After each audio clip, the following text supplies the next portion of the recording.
So thank you everybody for coming to the last talk of the West Highland Museum's series of talks on the Jacobites for this year. I'm really pleased to welcome Thierry Guihéneuf. I can never pronounce, I'm sorry, pronounce it for me, Thierry. Okay, can you hear me? Yes, we can hear you now. Okay, so that's it really, just if everyone is happy that they're being recorded, and we can go straight into the presentation. Excellent. Well, thank you very much. I'm doing this talk on behalf of the West Highland Museum, and we're going to focus on, hopefully if my button works. Okay, here we go. We're going to focus on some aspect of the maritime part of the 1745 Jacobite uprising. And this is a part of the Jacobite uprising that extends probably before and after the actual official part of the 1745 rebellion. I usually tend to think a bit more widely around the events beyond the start of the uprising, which is officially regarded as a raising the royal standard at Glenfinnan on the 19th of August 1745 old style, and then finishes with the Battle of Culloden. It was a defeat of the Jacobite army on the 16th of April 1745. Now you could extend it a little bit further with the first battle of the Jacobite rebellion. You could say the two battles that I'm referring to are sea battles. So first one would be the 9th of July 1745, which is in the old style or the Julian calendar, between HMS Lion of the Royal Navy and the Elizabeth, which is a French corsair ship, and stirring a little bit of distance, the Doutelle, which was a ship on board which the Prince Charles Edward Stuart sailed to Scotland. Now, the end of that battle of the Jacobite uprising in my maritime story would be the last battle offshore of the coast of Scotland in Loch Nanoom.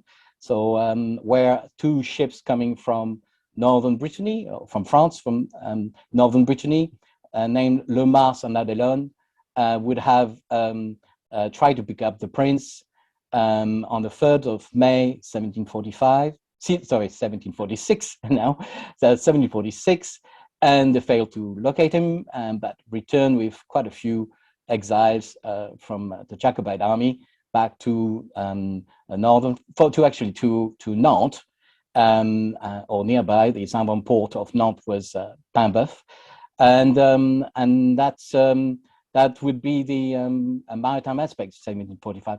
I'm going to talk about the voyage of the Doutelle, which took place a bit sooner, which explains in part how the prince could have traveled from the south of Brittany all the way to Scotland.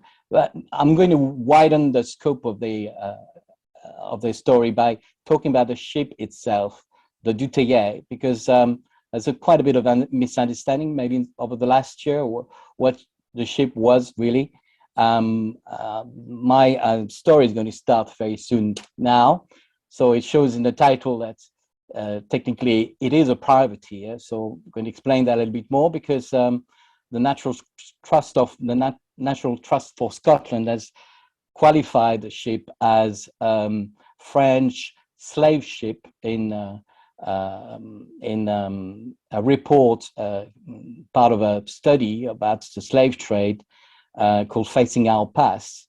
And there's a small paragraph about Culloden and in which this term is mentioned, and a few inaccuracies as well. But this is what this presentation is trying to address, a little bit more background to the ship, and whether we can qualify these terms of French slave ship associated with the Doutelle, or whether we can actually call it something else, because there may be reasons why it's a privateer and not something else. And it explains a little bit of the background behind the construction of the ship and his career underneath the ship owner Antoine Welch, who was a slave trader.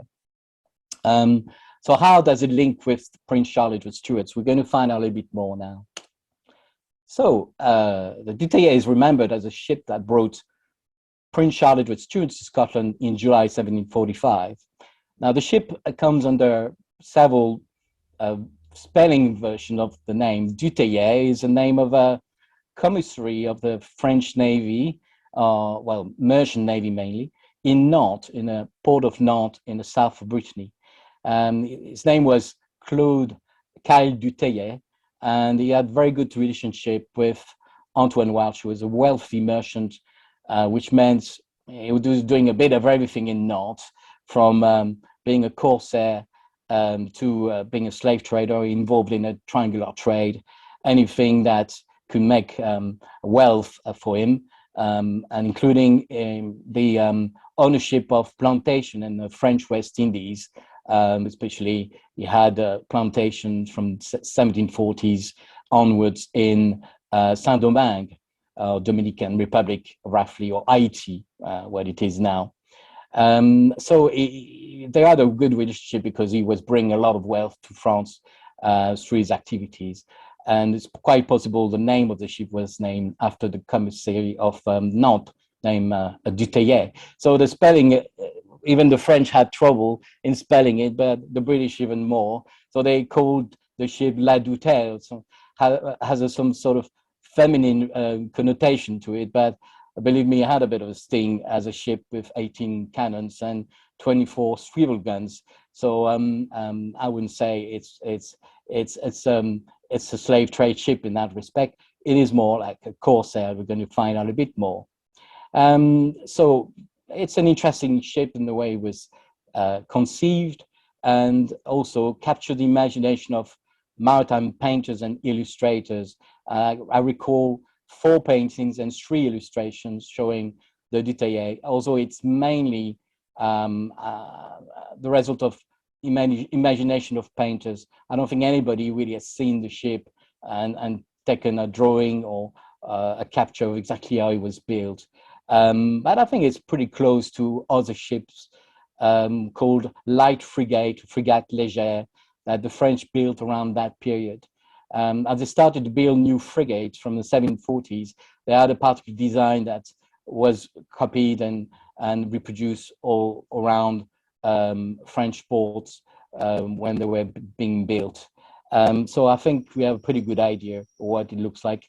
And the little ship's model at the NTS Visitor Center in Glenfinnan is a very, very good reproduction of what it would have looked like, but it's only an impression of it. It's about 0.5 meter in length, and it's full of amazing details, and I'm mesmerized whenever I go and see it. I like to take a magnifying glass and we look at all the wonderful details. It was produced in 1973. Okay, so there's also many books and accounts, including exhibition, referring to the departure of the Teillay from the south of Brittany, but often contain multiple inaccuracies, whether it's the wrong number of cannons being quoted, the wrong date of departure. We have to remember that the Gregorian calendar, or so-called New Style, was being used on the continent. So 11 days ahead of the Julian calendar, also referred as Old Style, being used on British mainland, the British Isles.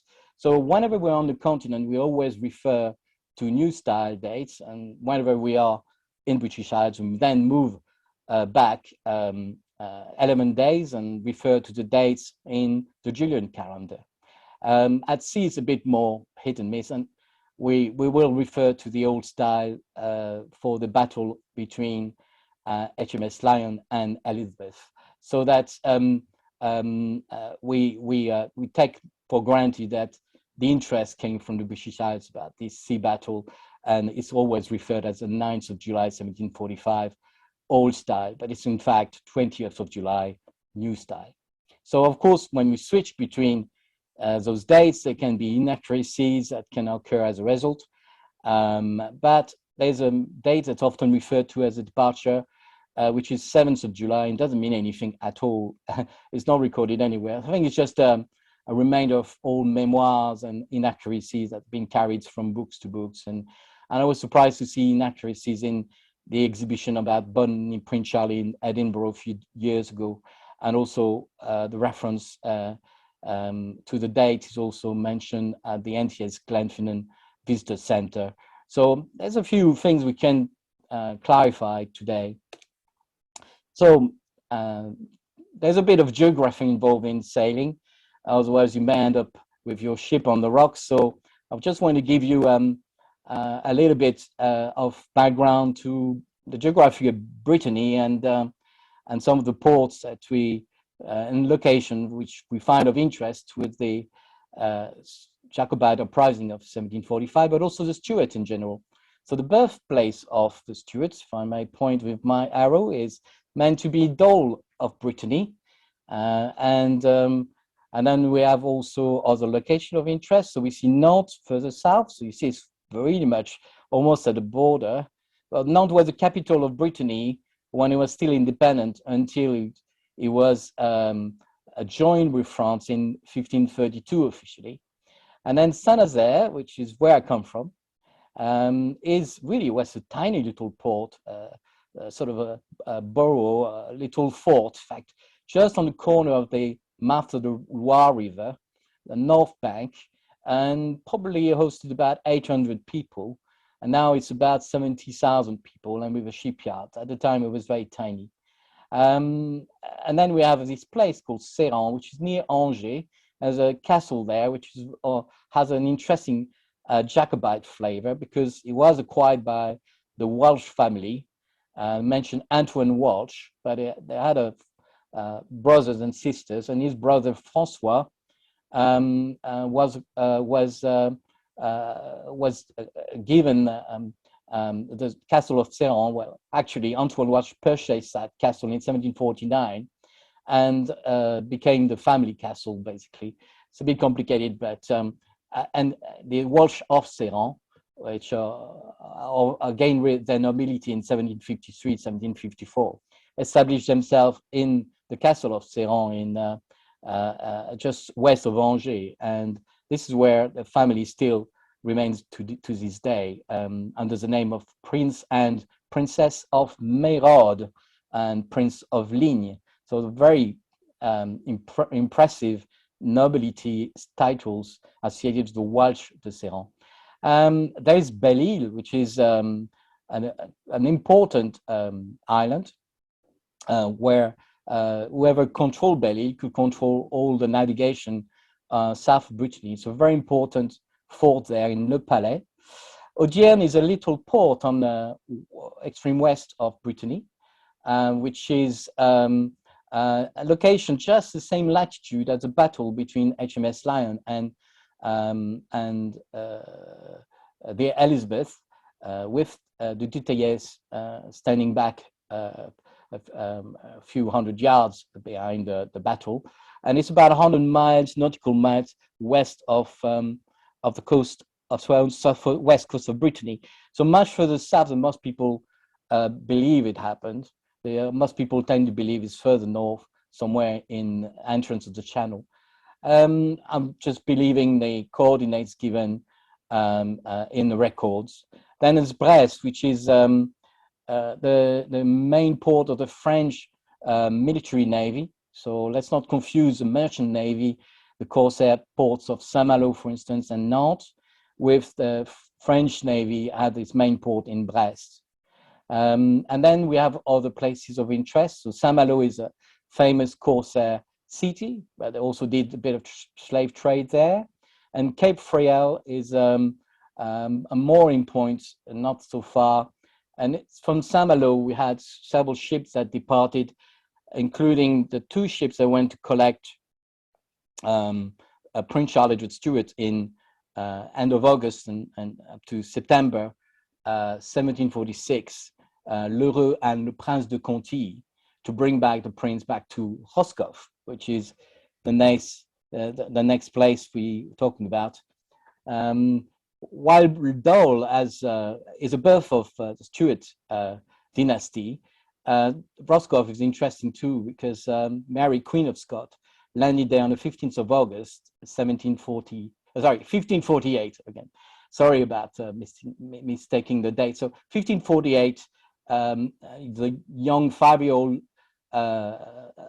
Queen Mary, Queen of Scots, landed in Roscoff and were then indicated in France to become Queen of France, only for 2 years before she went back to Scotland. And Morlaix is just a port there where the Prince Charles Edward Stuart will have landed on the 10th of October, 1746. A new style will then move from Roscoff to Morlaix and then traveled to Paris to meet his brother, the young Prince Henry, and then meet with the King Louis XV of France. So this is just a brief introduction to Brittany, so you get some idea. So let's talk about the ship that brought the Prince Charles Edward Stuart to Scotland. So the voyage really brings several questions. So who actually provided this ship to the Prince, and for what reason? Who commissioned the Teillay to be built, and for what purpose? So was it for the purpose of the slave trade or any other purpose? Do we know anything about the ship's characteristics, length, tonnage, number of cannons, swivel cannons, crew size?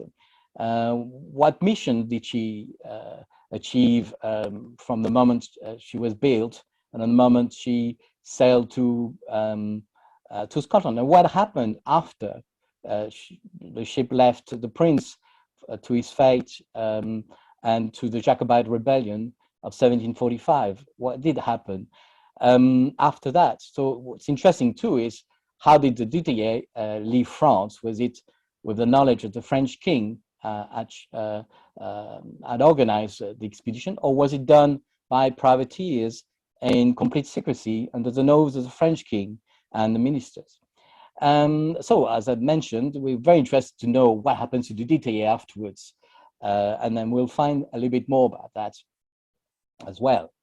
So that's part of the story of the 15 months of the Doutelle in charge, being in charge and acquired by a ship owner, Antoine Doutelle, and chartered various activities.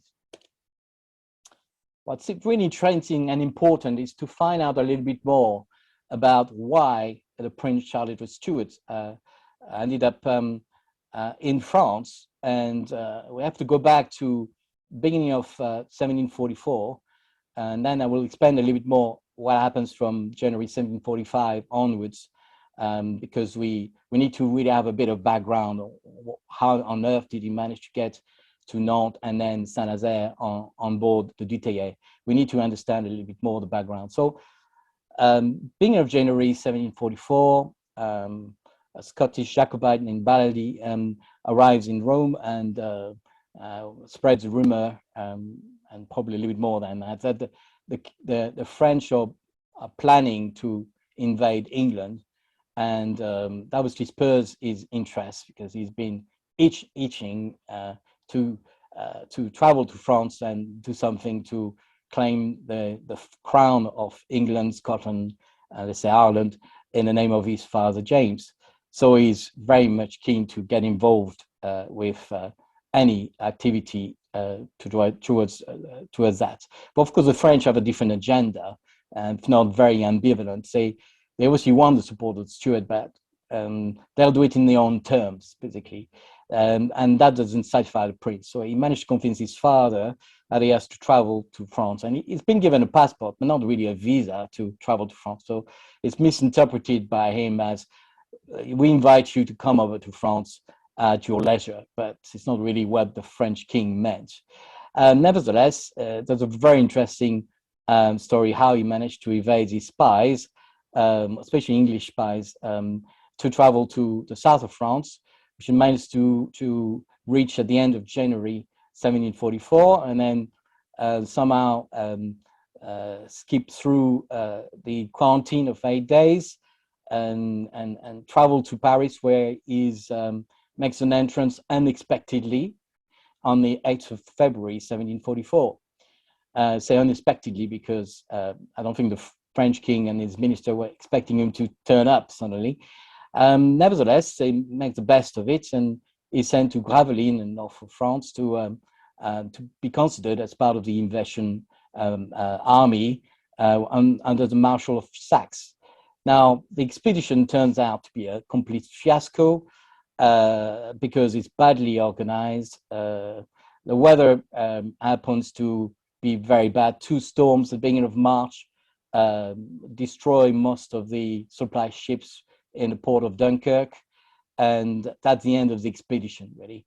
Meanwhile, a French diplomat named Francois de Bussy had actually alerted the British government and spies, including the Royal Navy, were waiting for the French expedition, and the prince would have gone right into a trap if the French fleet managed to somehow get to the Downs and try to enter the Thames to invade England. So luckily, weather decided for the French Navy to cancel the expeditions, and unfortunately for the prince, someone had to be blamed, and his unexpected arrival in February meant that the French crown decided to put most of the blame on his unexpected arrival, for the secrecy be lifted and the British sort of having a win of what happened.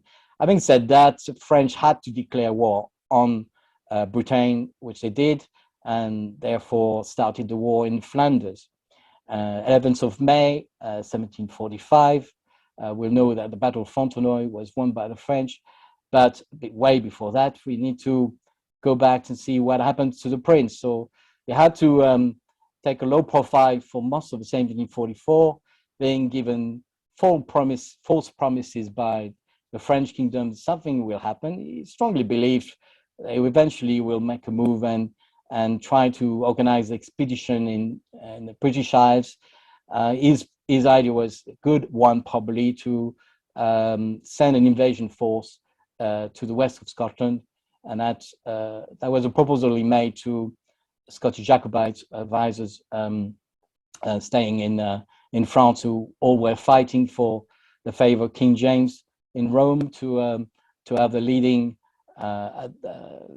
role of the Jacobite army, if there was any, coming from France, to organize the expedition to Scotland or the rest of the British Isles. So they were not very well organized, and at the end, the prince sort of brushed them aside. And basically what happened is the French just played hot and cold with him for the remainder of the year.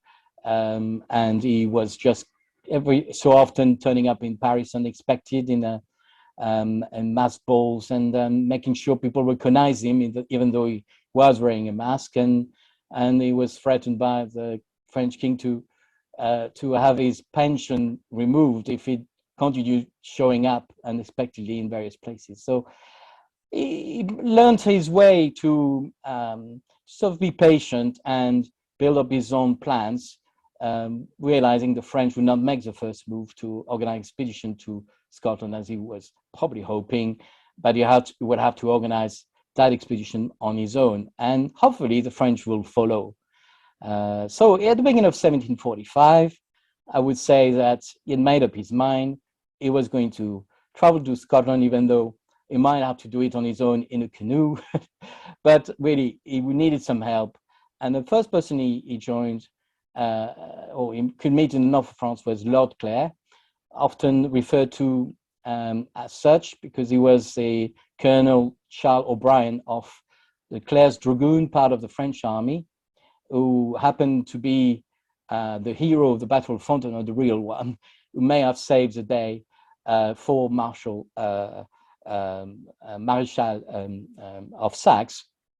And then he organized a meeting with a shipbroker named Walter Rutledge, a Jacobite remaining in Dunkirk, who happened to know quite a few wealthy merchants around of Irish origin, like him, who had strong Jacobite support forts, and it would provide a network of people who could help providing ships. So he had in mind to charter large ship of 64 guns named the Elizabeth. So it's a vessel of the line.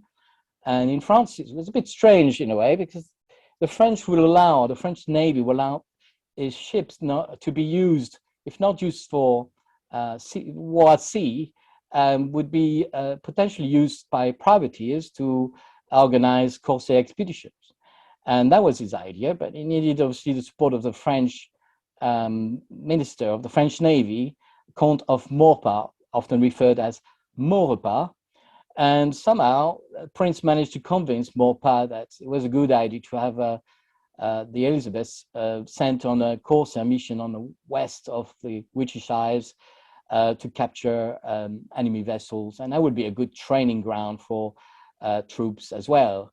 Of course, he concealed his real purpose, which was to hire the Elizabeth to carry troops to Scotland, and that was probably concealed. There was also a small company of 60 cadets in nice uniform, as he puts it, pretty uniform, and 60 young men who will also be on board. So that's where probably the general belief is that probably the minister of the French Navy would have known something about the real intent, but we don't know. There's no real proof of that. And I think the ship was probably chartered without the true purpose being revealed. Because I think the French would have, the French court and the French king would have probably forbidden the expedition to take place.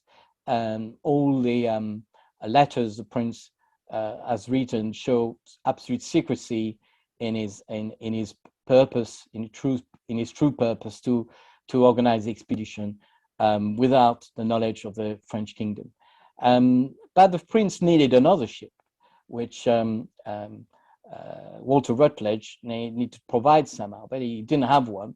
So he called upon Antoine Welch, another Jacobite of Irish descent, which was a 40-year-old weathered corsair captain who had developed himself into sheep owner and then involved heavily in the slave trade, which I think produced about 40% of his business or whereabout. And then he was also had invested into plantation in Saint-Domingue, as I mentioned earlier.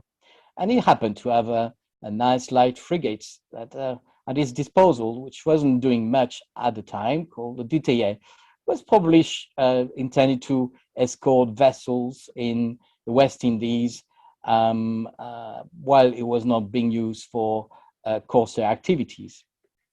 Let's find out a little bit more about the correspondence between the prince and Antoine Welch.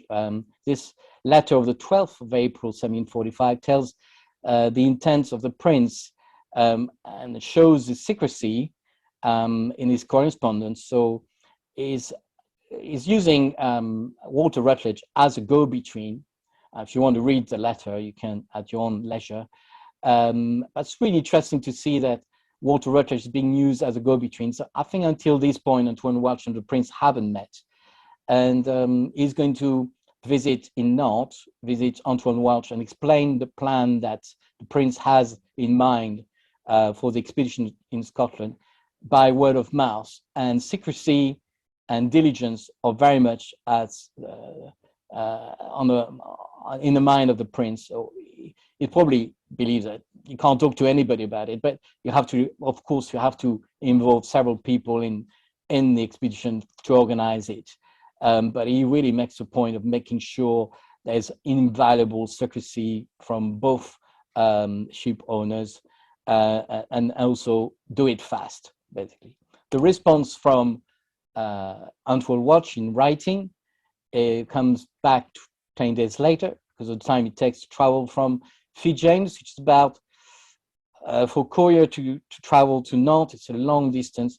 It's about 5 hours on a horseback to Paris, and then it'll be several days before it reaches Nantes. And likewise, it will take 5 to 10 days for the letter to come back to James. So the first line from Antoine Welch shows how staunch Jacobite he is, my zeal for your cause has no limits. And it also says that if you want to undertake the passage, I can give you or lend you a little frigate called the Good Sailor. So he'll do it for condition that he will accompany the prince to Scotland to make sure he safely reaches there, and also he can have a control of what happens along the way, and take his ships along with him, basically, so he can decide where the ship goes next. And for this, he will hire captain named B. So I hope you can hear me now, but I think there may be some issues with my speaker, but never mind. I hope you can hear me. Okay, I will continue anyway. So yeah, we can hear you. Yes, there's been a change in my speaker. I'm not sure. Anyway, if you can hear me, that's fine. Okay, so so this is the ship models in the NCS Glenfinnan Visitor Center. Nice little model ship by Colonel Harold Willey. And this is what we know a little bit more about the ship itself. So the order date is around about January 1744, and it basically was commissioned over a period of 5.5 months. And the master builder is named Jean Bourgeois. It was built in Nantes for a value of 62,527 livres tournois, which is about £1 million in today's money, to make it easy for you. So built in Nantes, as I say, capital Brittany, Kingdom of France, and registered on the 3rd of July 1744, immediately chartered to courser duty, on courser duty on the 18th of July 1744.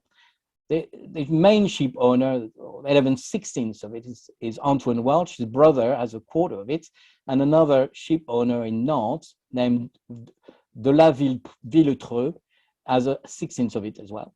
The length of the ship is surprisingly short.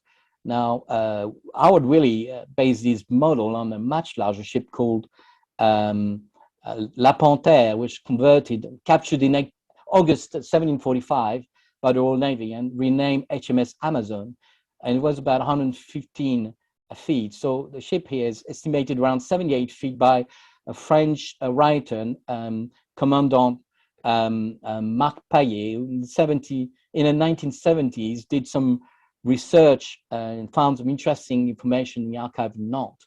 So he estimates about 78 feet, so much shorter, and his tonnage is 175 tons compared to 400 tons for HMS Amazon, so much shorter. And so the measure is done on 22nd of June 1744. And the draft is basically the depth of water when the ship is laden. It's 11.5 feet. So it's quite a deep when it's laden, but it's only 7 feet when it's not. But fully loaded, it's about the depth that a destroyer of modern days will have. But it's still light enough. You can go over sandbanks and travel around coastlines and in fairly shallow waters. Particularly an issue when you go sailing down the Loire River from Nantes to Saint-Nazaire, because it's quite shallow waters, lots of sandbanks. So the avant-port of Nantes was actually a lot closer to the estuary of the Loire River in a place called Paimboeuf or Penbo in Breton. And that means larger ships than 200 tons will not be able to travel all the way to Nantes. But Teillay could, because only 175 tons in tonnage and water displacement. So it had the advantage of either being unloaded or loaded and unloaded from Paimboeuf, but also could go and be loaded and unloaded from Nantes. So initially in the first voyage, it had 18 cannons from start, 14 swivel guns were on the top deck, so 18 cannons were on the low deck. So we call it a single deck ship, but effectively has a top deck where you have swivel cannons that much lighter, probably for let's say, I would say roughly 1.5 inch diameter balls, so fairly small ones, like one was shown at the West Island Museum. It's probably weighed a pound in weight, or you could have grape shot inside. So they were very flexible. They were used for boarding parties or to repel opponents who were trying to board your ship. But 14 of them is really quite a lot. And it was extended to 24 in June 1745. So initially only at 14, which is quite a lot already. There is a first mission from July to November 1745 with 180 crew members. Imagine packing 180 sailors and Marines on board a ship of 24-meter length. That's a lot of people. And that was reduced 67 for the voyage of the Prince to Scotland. That's because if you take sailors and volunteers, you could pack them up and they will be doing watches and on board the top deck. So you probably have 60 below a deck on the 24-meter ship. So it's very crowded.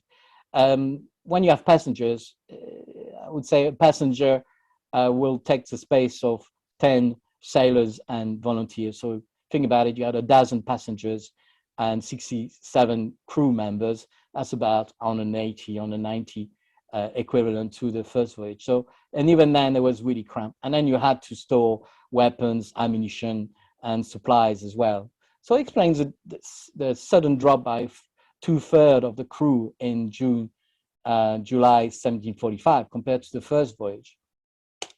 Let's move on a little bit because we can find some nice archives in Nantes, and this is from 1744. And you see the first purpose of the Teillay, so really nice, very interesting information about the crew. So this is 180, roughly 180 plus minus deserters and people who died during the first voyage. Not many deaths, but people killed themselves accidentally or got injured or fell sick. And some of them, about 20%, deserted before in the course of the mission. So it's about 5 months at sea, capturing three English ships and bringing back another.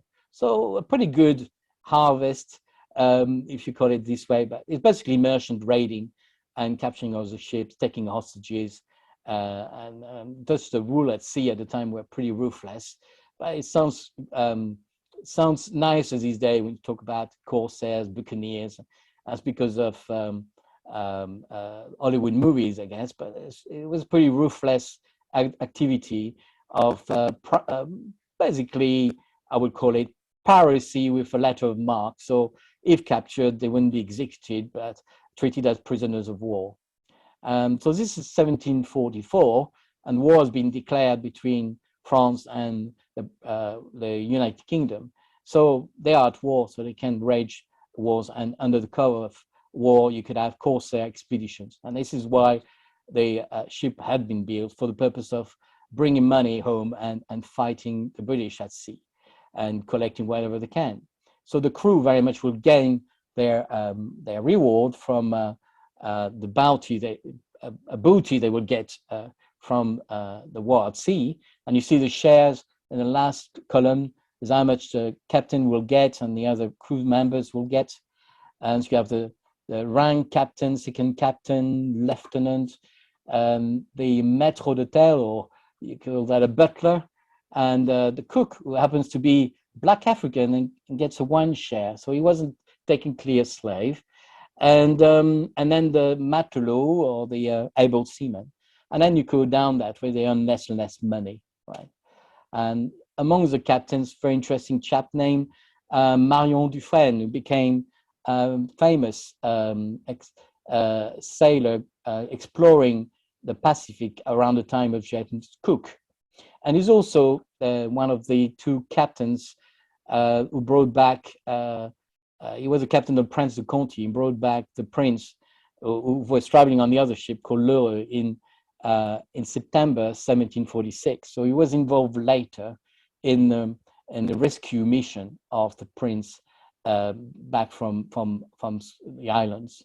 And then there's another chap named Antoine Talbot, who was a junior lieutenant on board the Teillay, and everything indicates that he would have traveled as well in June 1745.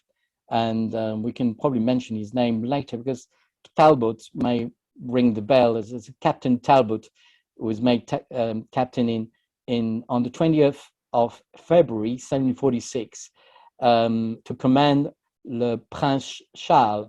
It was in fact HMS Hazard, who was armed and given a command to Captain Talbot in Dunkirk. And it just happened that we find a Mr. Talbot in Dunkirk around October 1745. Just curious coincidence that he also seems to be in Saint-Nazaire waiting to board a ship, and at the same time as the Doutelle is there. So I think the same man. This is an account of the captain's report.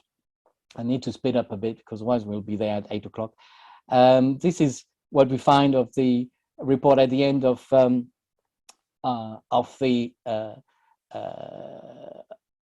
the first mission, and then it's a report detailing what has actually happened. And it sounds like there's a near mutiny on board the Doutelle, and the captain is forced to go back to the avant-port of Nantes in order to relax, we say in French, to finish the mission end of November 1744. Haven't done pretty well, but I think the crew has had enough of it, and so he has to return to port. So we can find a little bit more detail. We can read the French there. So the size of the ship in tonnage is mentioned, number of cannons, and the crew about 180 men. Antoine Welch, the main owner. So there's a lot of very interesting information there. And the Doutelle is in fact le Doutelle, written badly, and it's signed by the second captains. The main captain actually declared himself sick, so he couldn't sign off. So I'm not sure why. Did he have a fever, or did he have a nervous breakdown? Possibly, who knows? Right. So let's move on a little bit because we're heading towards 8 o'clock. So it's 7 o'clock British time.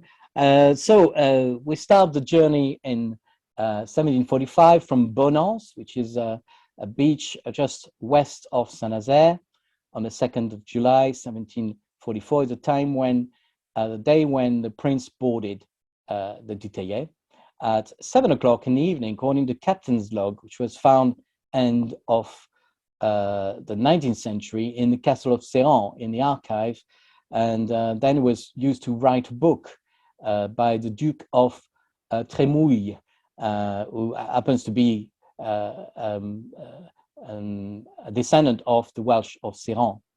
Then the ship traveled to Belle-Île, where it landed on the 4th of July, a new style, to move on, and waited about 9 days there, waiting for the Elizabeth to turn up at the rendezvous point, just off the coast of Le Palais, and then the two ships sailed west on the 15th of July.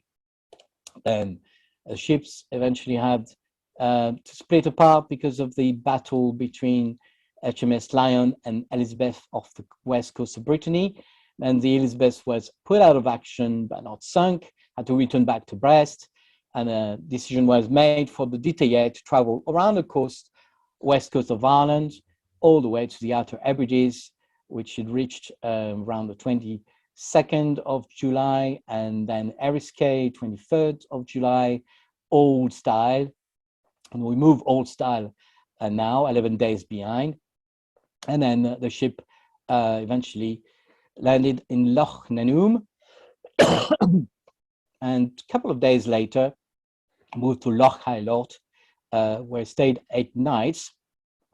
And this is where a lot of things happened, and it's usually not referred very much in the records, but it did spend most of its time moored in anchored in Loch Hailort, the head of Loch Hailort, before moving back to the Loch Nanoom on the 7th of August, leaving the Prince on the 8th, and then going around northwest coast of Scotland, around the north coast, west to the North Sea, and then all the way to Amsterdam.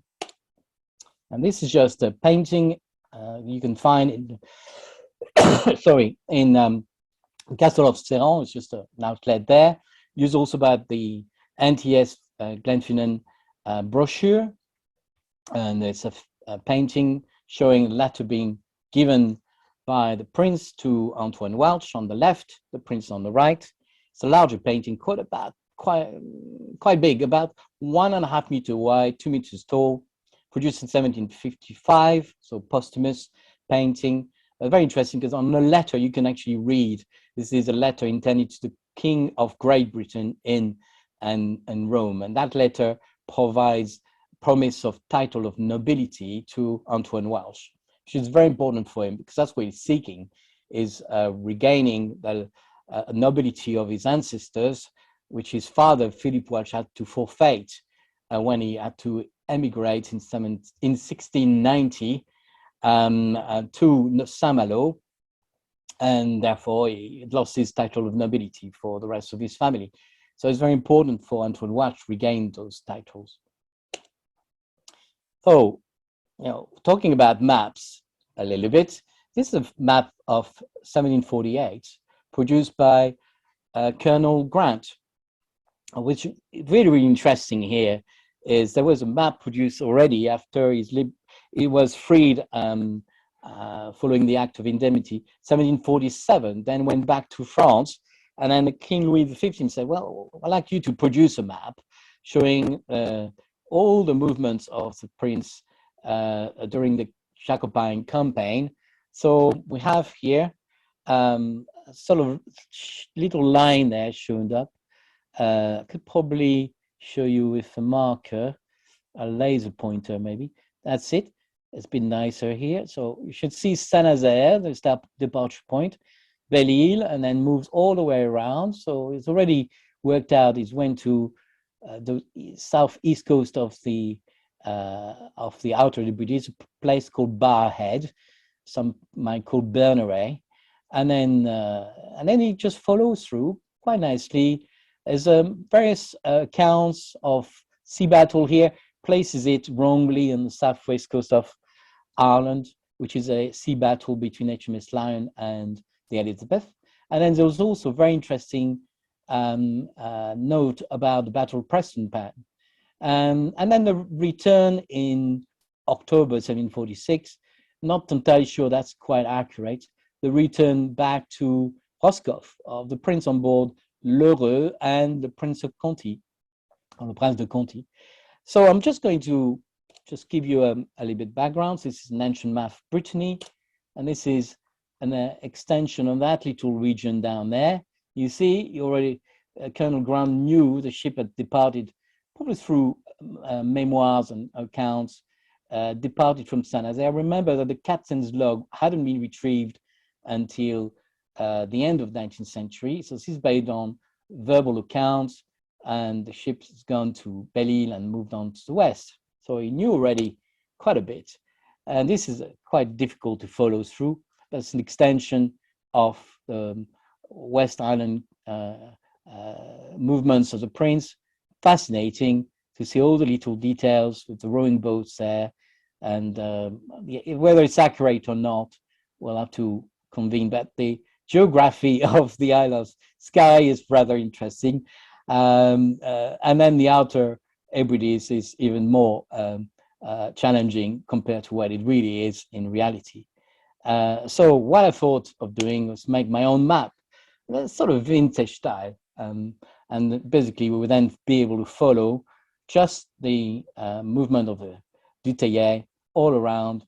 The best I could, this is an impression really, of whatever happened, all around west of Ireland, and that's my version of the events. And then we see the return of the ship going in between Loch Hylort and then Loch Nanoom through the Sound of Sleat and between the Isle of Skye and the mainland, all the way to the Minch, and then skipping to the east of the Outer Hebrides, around the north of Scotland, past Old John of Groot, and then through the Dogger Bank all the way to Amsterdam. On the 3rd of September, the ship moored in Pampus, and it was then sold to a Dutch merchant, but that was under enemy territory. So it's going to be quite interesting to see where we go from here. Sorry, I'm really dragging along a little bit. So this is going back to Nantes now. So this is where we start. This is the key of the Irish Jacobites who settled in the 18th century, or starting from the late 17th century, with various groups of Jacobites named O'Riordan, Stapleton, O'Shea, Welsh eventually, settled in that particular location. And this is just a location that still exists today, which is a building called Hotel d'Urbe. This is the name of Captain Clon d'Urbe. He's managed in the 1750s to become a ship owner, having been a captain of various ships, but also a slave trader himself, of course, a captain as well. So following along the path of progress in the career, started as being a corsair captain, a slave trader, and then a ship owner, and made a fortune as much as he could.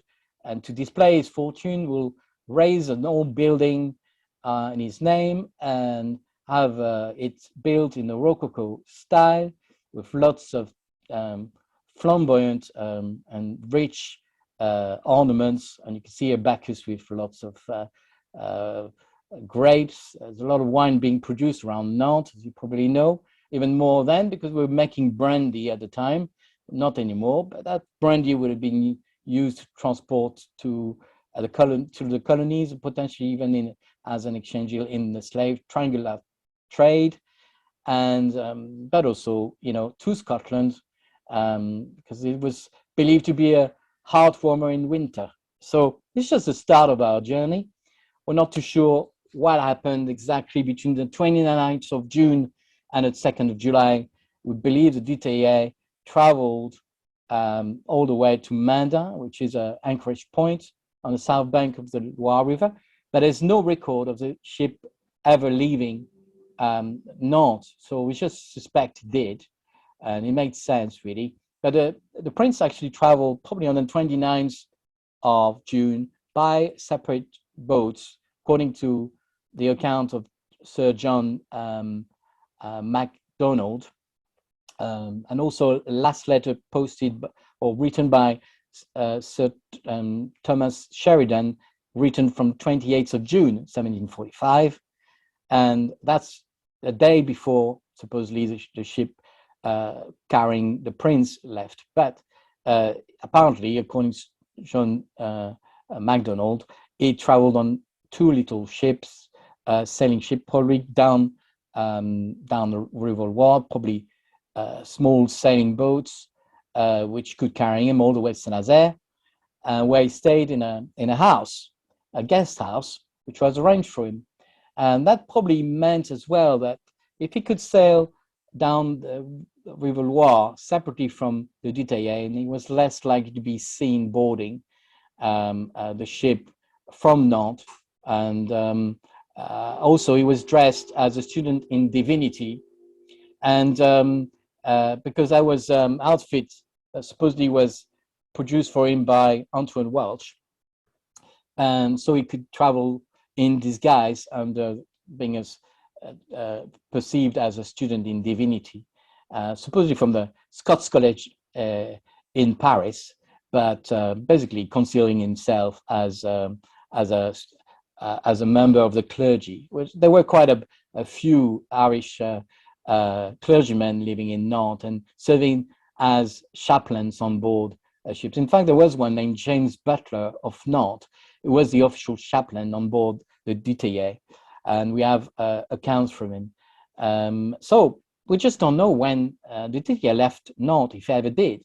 He might have traveled from Paimboeuf, but I think it did charge up, load up all his ammunition and weapons and 4,000 louis d'or on board, and then made his way probably on the 1st of July and to more on the 2nd of July. And on the 2nd of July, at 5 a.m., we have the start of the captain's log, and it then traveled to Bonance for the next few hours, and more there, away from the main port of Saint-Nazaire. So really hidden away from unwanted eyes, spies potentially that could have been staying in Saint-Nazaire, waiting for movements going on. And then the Prince, Sir Thomas Sheridan, and Antoine Welsh will have traveled probably by horse, on a horseback, sort of 4 or 5 kilometers to travel with luggage. So probably on horseback, if not by foot. But Thomas Sheridan not being in the best of health, probably that's a good suggestion. They would have traveled on a horseback, then boarded on board a longboat just a short distance off the shore, on board Le Teillay, anchored in the Bay of Bonance, which means good anchorage in French.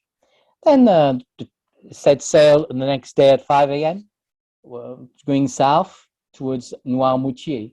And at that point, the wind, which was favorable until then, turns around by 180 degrees, and they have to tack all the way to Belle-Île. So this is a little bit more of an outset of what happened in Saint-Nazaire. So there's a house called the House of the Pretender, which fortunately has been destroyed for making way to the south entrance of the harbor in Saint-Nazaire. But this was the house of the local seneschal, or the lawman, named René Galliot de Cran.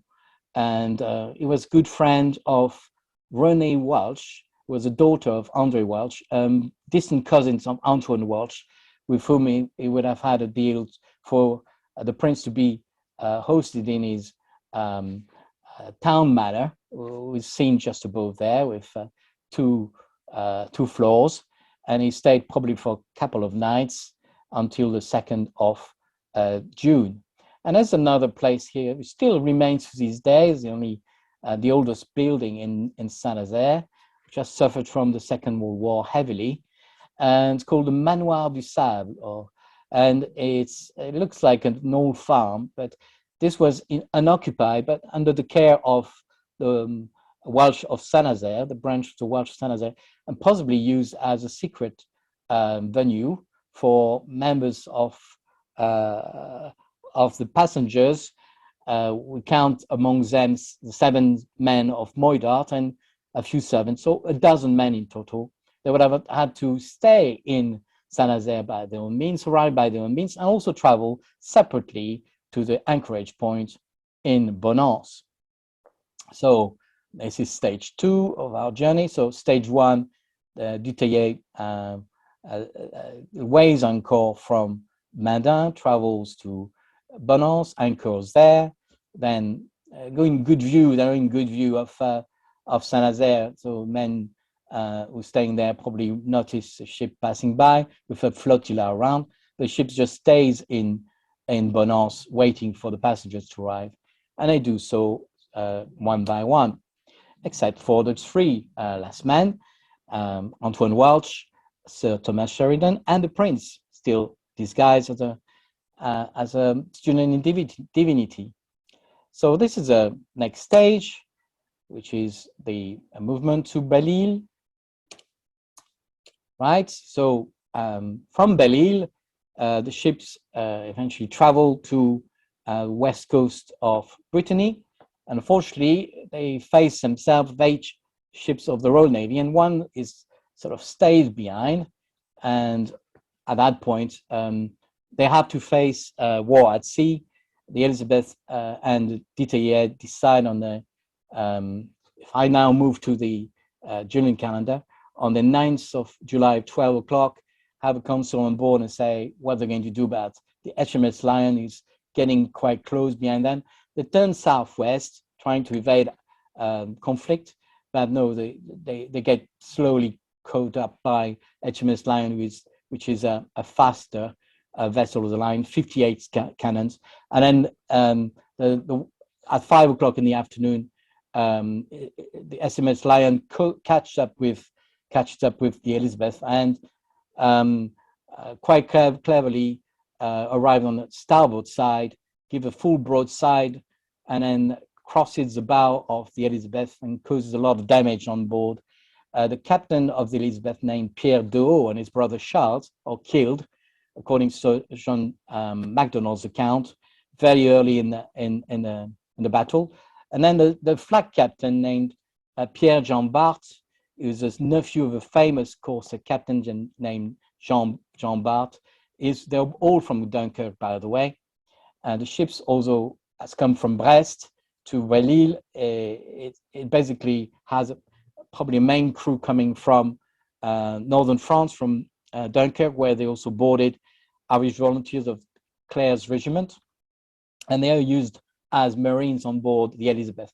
So there's a 5-hour battle at point blank, and there are lots of casualties on board, more on the Elizabeth, because the strategy on board French ship was to aim at the rigging rather than then on board the deck, and also the crew of the gunners on the 2 decks below. So both ships have got 2 low decks, and HMS Lion is probably trying to kill as many gunners possible, put those guns out of action, and kill men on board the top deck, whereas the men on board the Elizabeth, with their muskets as well as the cannons, are aiming for the rigging. And what we find is HMS Lion loses its mizzen mast, and most of his yards and cables are cut, become immobilized, and Elizabeth continues firing for a quarter of an hour up to 10 o'clock in the evening.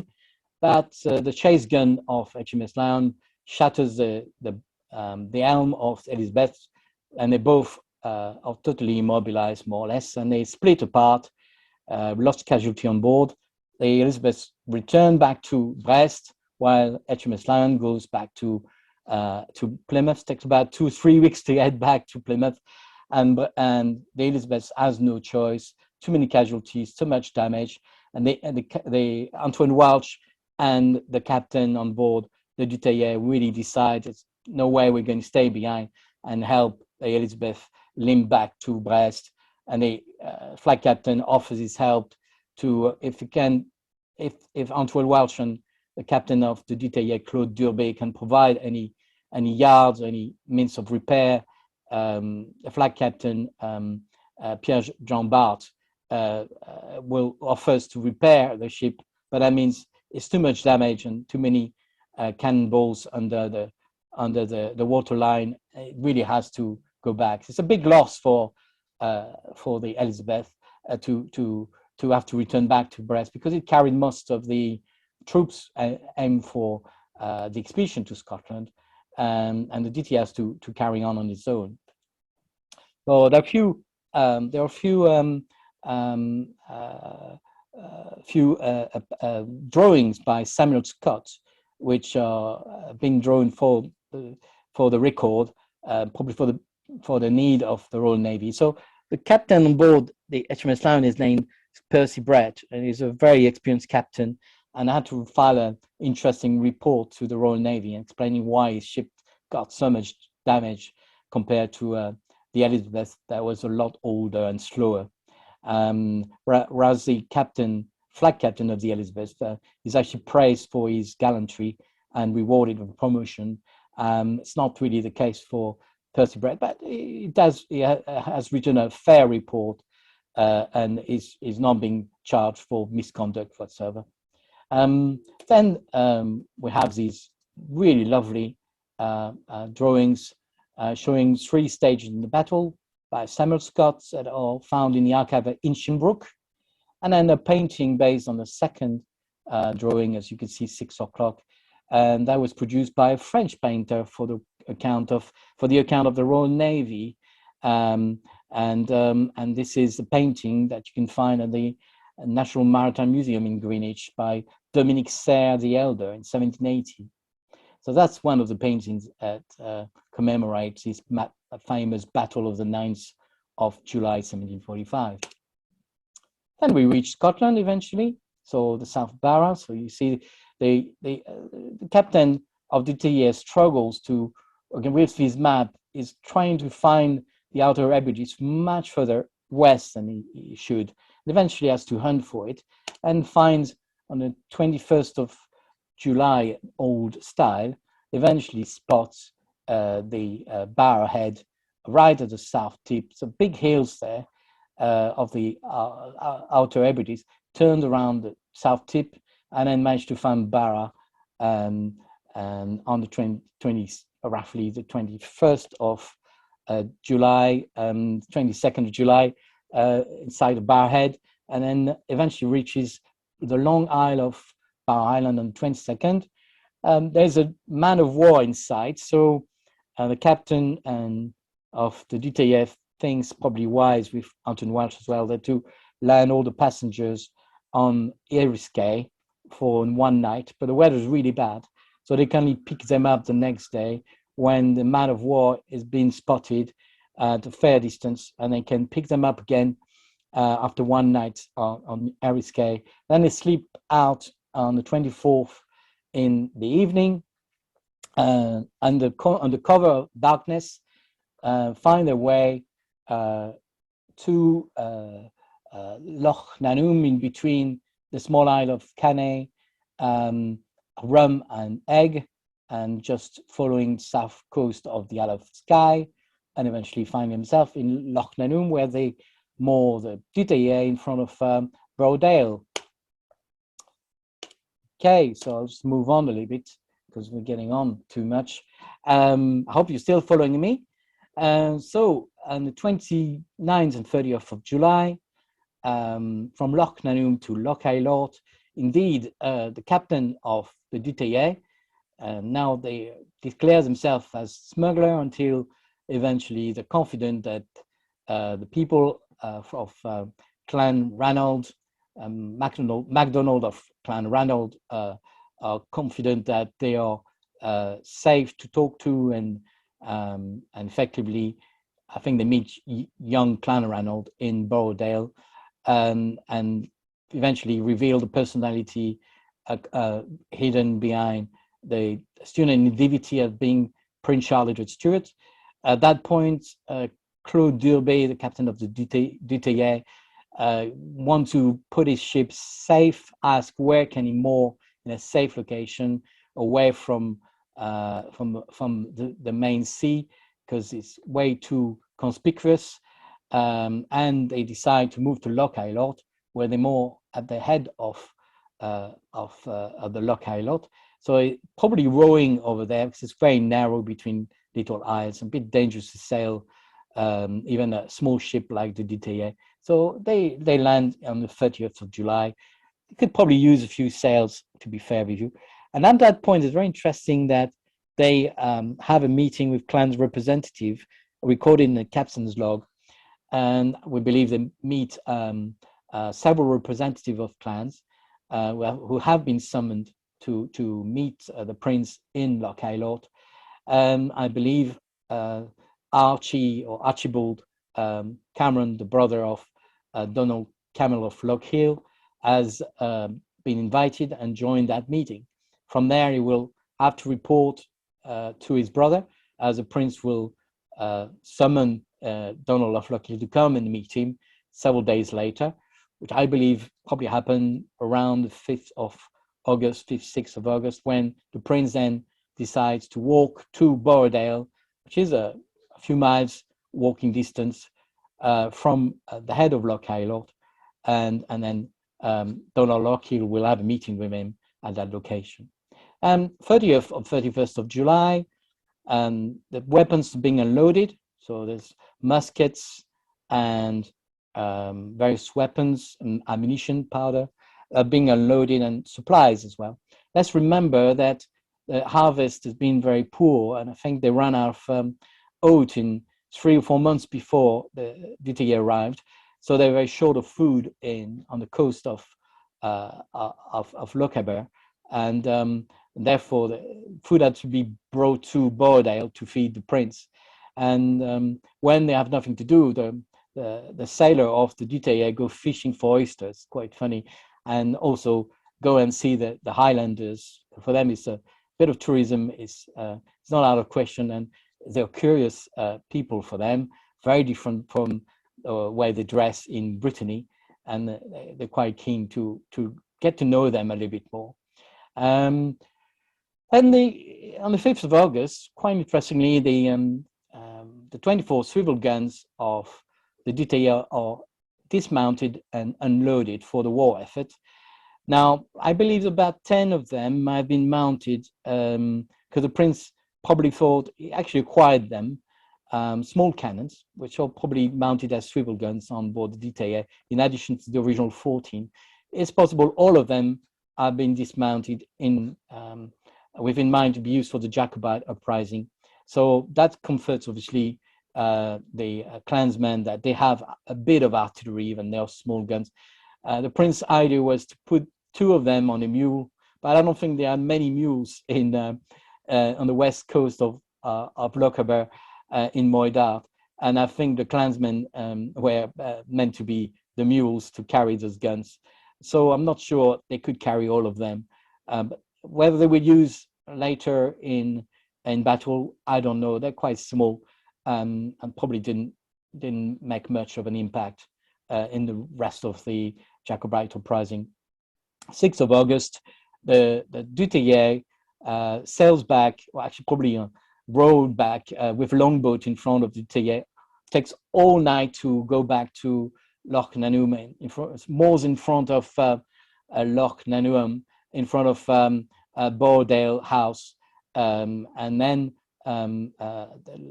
eventually on the 7th of August, they meet the Prince for the last time, especially Antoine Welch goes ashore to meet the Prince and says goodbye. And the next morning, on the 8th of August, old style, the ship travels to the Sound of Sleat while the Prince is left to his fate.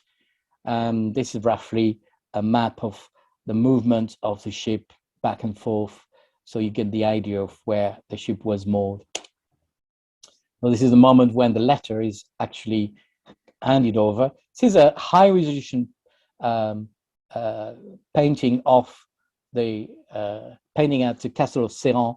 You see that there's a need for restoration of that amazing painting. I mean, if you look at the details, the ship on the top left corner of the painting is a Doutelle, but it's not very clear how much we know. Maybe behind the frame, there's more of the ship. There's a mast missing, so it's a 3-mast ship, and it seems to be ready to sail, but it's actually stationary in an if-to position from the position of the sails, and then the letter is being handed over to the Prince. It's really imaginary stage sort of handover of a letter to commemorate the title of nobility that were given to the Welsh by the Stuarts. Of course, they were never confirmed as Jacobite uprising failed, but in the mind of the Welsh, they always had been given those titles. Antoine Welsh and his brother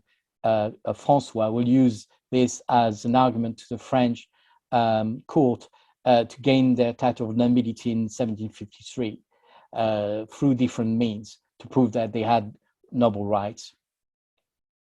So let's just finish the talk with the return to the main continent. So 7-8 of August, from Loch Nanoom, ship sails in the Sound of Sleat and captured 3 or 4 ships in full sight of the garrison at Glenegg. From what I know, they couldn't do nothing but stare what was going on the other side and on the other sky. So the ships are captured, and their cargo is requested in exchange for hostages to be released eventually under ransom. The crew of the 3 or 4 ships, actually there were 3 of them were carrying barley, wheat, and also oat, about 91 barrels of grain and they were asked to go and deliver the price, deliver those goods to Borrowdale to feed the people there, and probably the Jacobite army at the start of the uprising. So we could call it Haute Galore. And after that, they captured 2 more ships and take hostages north of the Isle of Skye. So at the end, this is really privateering back on track. The ship has to sail back to the continent, and I think Antoine Wells says, I think we've done enough here. We can't really take more hostages on board. There were 12 positions to be fulfilled. Even one of the passengers is offered the possibility to act as a pilot to sail towards Joan of Groat, south of the Orkney Islands, which the French call Orcades. That's an old name for it. And eventually all the way to Amsterdam. It took only 2 weeks in bad weather, being chased by various ships as well. But Teillay does very well. Good piece of navigation there. Ends up in Pampas on the 3rd of September, with a big dilemma, because captain of the Teillay has to find some way of unloading his hostages and his booty and prizes, you could say, without the Dutch knowing what on earth is going on here. So we're talking about privateers, are very resourceful. Antoine Welsh has a contact in Amsterdam to be able to sail his ship, but it hands over the duty to Claude Durbet to do the sail, because he has to take a boat to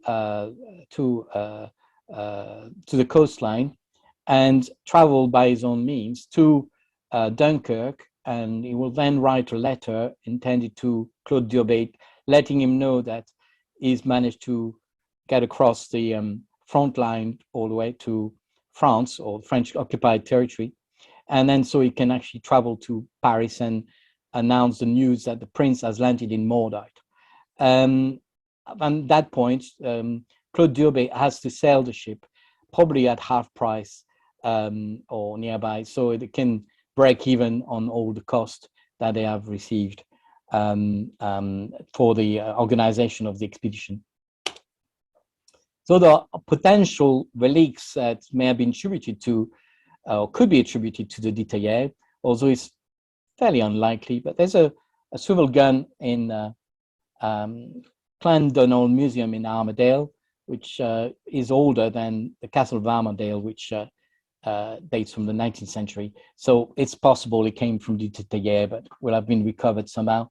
But it's unproven its origin. There's a piece of figurehead that is attributed to the Teillay, but obviously doesn't say Teillay on it, but has plenty of French features, including grapes and lily flower.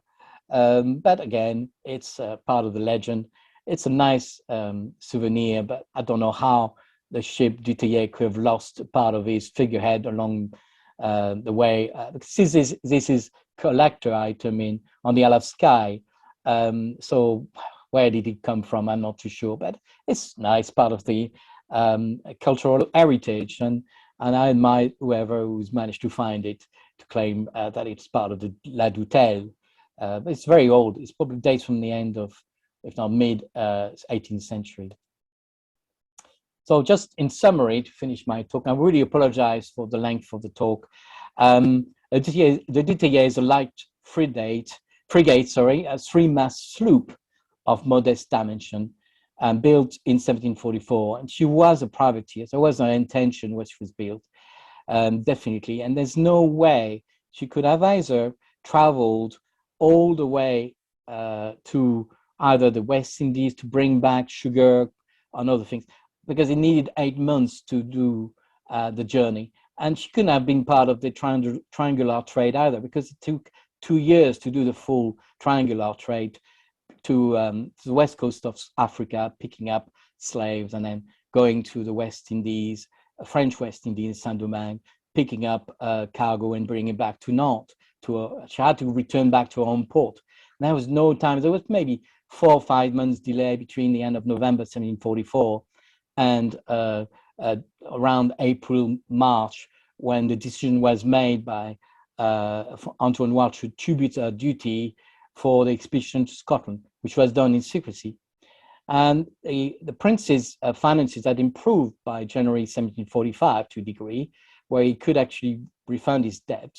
I think the French decided to pay most of his pension, and he used that to repay his debt. And then he could borrow from the banker George Walters in Paris 120,000 livres tournois, which equates to about 1.3 million pounds today's money, to be able to buy weapons and get it delivered to a warehouse in Nantes. So Antoine Walsh really suggested the Teillay straight away from April. He had it put aside and probably converted it to ferry, dozen passengers, including the 7 men of Mordart and the prince, muskets, swords, ammunition, supplies, and 4,000 louis d'or to the west coast of Scotland, and also some guns. And then they had to book as well the Elizabeth, which joined in as an escort from probably sailing from Dunkirk to Brest, and then from Brest to Belle-Île. Unfortunately, they had to pay 1,500 livres tournois to get it released, because I think the French commissary of the French Navy in Brest didn't want to let it go without some money to be able to release it. So that was a bit of money being spent for a good cause. Of course, the Teillay had to travel on its own all the way to Scotland, which was a big loss because Elizabeth had been put out of action. So did HMS Lion. We didn't know what Teillay was carrying over to Scotland, and we found out later. There is a very interesting comment in the memoir of Ennis MacDonald, Enos, MacDonald, in the Lion in Mourning, mentioned that the prince gave Antoine Walsh £2,000 for his passage to Scotland, and a gold hilted sword worth £80. So if you convert that in today's money, it will £2,000 would be about 230,000 pounds. So it's quite a lot of money he would have given to want to watch compensate him. Then, of course, there's booty that Antoine Walsh will have gained for his crew, and therefore he will have also sold his ship in Amsterdam for a fair amount of money, but not recover his full expenditure. But I think he will probably break even, and he's made his own kind contribution for the expedition of the prince to Scotland. So we don't know what happened to the Teillay after it was sold in Amsterdam. Changed name, possibly. And it's a complete mystery. I've asked the Port of Amsterdam if there was any record, nothing at all. So it's probably part of another piece of research, see if we can find a trace of Teillay under a different name. So in service of King Louis XV, Antoine Walsh was given the position of superintendent of the French fleet in preparation of an invasion of the south of England in the winter of 1745, basically around October to December, and then up to March. He was actually given a mission by the French Navy. I think what happened is the French found out that the rebellion has taken place, and they had to react and drafted treaty with the Jacobite end of October 1745, which is called the Treaty of Fontainebleau, pretty much in a hurry. And I think it was drafted by Voltaire and signed by Daniel of O'Brien on the Jacobite side. He was the envoy of King James in Rome, living in Paris. And it was signed by Marquis of Argenson on behalf of the French court. So this was reaction. And then ships were sent to Scotland, especially we know the arrival of ships in Montrose. But then progressively the Royal Navy established an efficient blockade in the North Sea, and the ships stopped providing troops and ammunition and cash to the Jacobite army. But Antoine Welch's contribution was quite important in many ways, including the rescue mission afterwards, even though he was disgraced and blamed for overstating the importance of the English Jacobite during the Jacobite uprising. So the French thought that he actually betrayed them by overstating the importance of the English Jacobite support. But they never really moved a little finger when it mattered to send troops to England. They had an opportunity in November, December to send invasion force, but they never did. We don't really know what the reasons are, but in that the fact it didn't happen made a massive difference to the outcome of the Jacobite uprising. So thank you very much for listening. If you have any questions, please let me know. I'm sorry about the time it took. I promised it would be that long, but I've been talking and talking. So feel free to ask any question now. Hello? Thanks very much, Thierry. That was really, really great. Thank you. Anyone wishes to ask a question, or everybody's gone for lunch? Yes, thank you. Thank you, Thierry. Wonderfully researched and interesting talk. My question is rather peripheral. It's to do with the Chateau Serran. Yes. Because my wife and I were there about, I reckon, 17 years ago. Okay. The reason was my oldest surviving friend of 60 years now this year is a Frenchman, Parisian. I had a French exchange with him, and he came to me, and we had this long relationship with our families for years. He moved from there to Angers because he's a plant breeder. Yes. And he took us to Serran, and we were on a tour, a guided tour of it, and we were the only English people there. The rest were French. Yes. And the tour guide took us through the room where the painting is. As you say, it's pretty large. And nobody in the party looked at it at all, had any interest in it, nor did the guide. And they were walking through it, and I stopped them because I was interested in it. He kindly let me get over the barrier and go and look at it. But he really just was telling me about the Welsh connection with the house, but he didn't really know the rising history at all. It was in a very bad state then. That was, I think, about 17 years ago. So if it's still in that bad state, it must be worse. Yes. I have to say that the illustration of it in the wonderful supplements to the 45 magazine that came with your article in, and the reproduction of the picture, it actually looks a lot better than it did when I saw it. The colour looks very good. But I was interested in the Royal Coat of Arms, the Royal Stuart Coat of Arms above it, Yes. Which you may know. I wrote an article in the last Jacobite magazine about the coat of arms in the Palazzo di San Clemente in Florence. Yes. And in that article, I point out, one of the things I point out is that, of course, it's the Royal Stuart version, but the colour, the blue in it, is extraordinarily pale. Yes. And I make the point that actually when the Hanoverians took over the Order of the Garter, which was in the gift of the king and was a symbol of royalty, which is why the prince has always shown up wearing it wherever possible, etc., and Henry. It was very pale. The Hanoverian version was a darker blue. Now, when I look at the one in this portrait here at Serran, it's extraordinarily dark. And I'm wondering if they actually repainted the coat of arms, left the rest of the painting unrestored. I don't know if you know anything about that, or whether... Well, I've not seen it before. So if you have a picture before, show it. But I can tell you it's fairly dark, but not light blue, like sort of goldy blue, if you see what I mean. What also interests me is that this one in Serran, you say is 1755. The coat of arms in Florence is 1777. So there's a big gap. But let me tell you something about the coats of arms or the crest above it. Apparently, yes, please. It would have been put on top of the painting in 1960s. So it's right. an add-on. According to the curator, it's not, the painting has been registered the French Monument Historique in 2019. So that's when around the time I went to see it with my own eyes.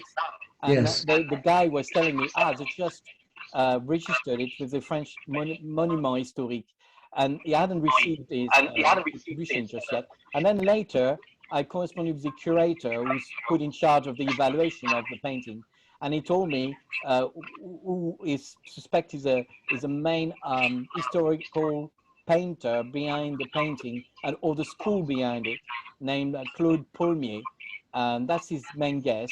And there was a lot of very interesting writings. Apparently, you could see with his magnifying glass, and under the varnish, there's a lot of writing on the bottom right corner of the painting. But then maybe the frame has been put after the original painting was made, and maybe hiding some interesting features, maybe a signage or some sort.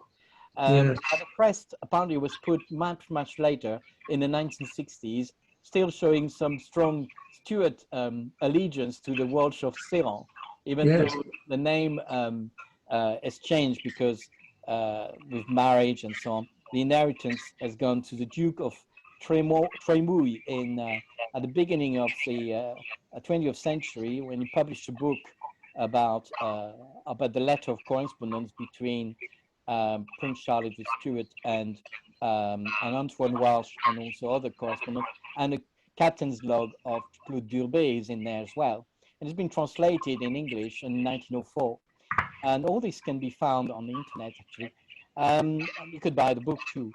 And it seems that, according to him, the curator named Etienne Vaquier, and only speak French, unfortunately. He actually told me that the crest was added in the 1960s. So of course it may have been reproduced or an old crest, and they just wanted to put it on there just to embellish the painting a little bit more. But it's quite prominent on the top of the painting. Yes.